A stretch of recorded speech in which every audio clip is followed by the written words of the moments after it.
Ibu, maafin aku.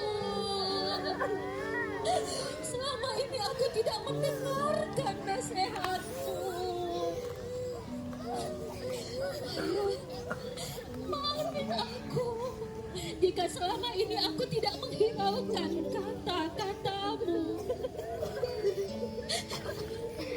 Maafkan aku jika selama ini aku belum bisa membuat ayah sama ibu bangga sama prestasiku. Ya Allah, jadikanlah aku anak yang berbakti, anak yang bisa membuat ayah ibuku bangga. Ayah, ibu, kami sayang pada kalian.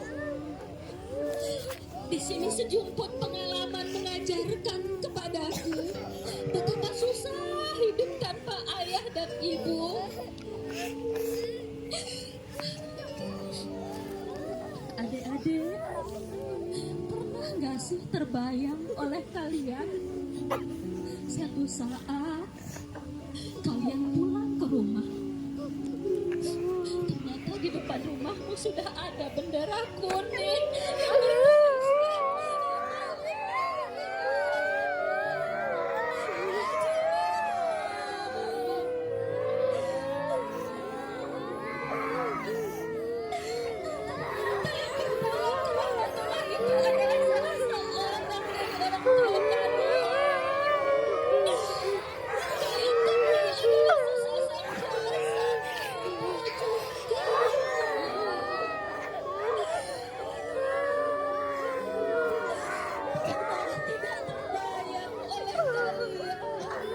Jika yang tiada itu adalah ayah kalian, atau yang meninggal itu ibu kalian.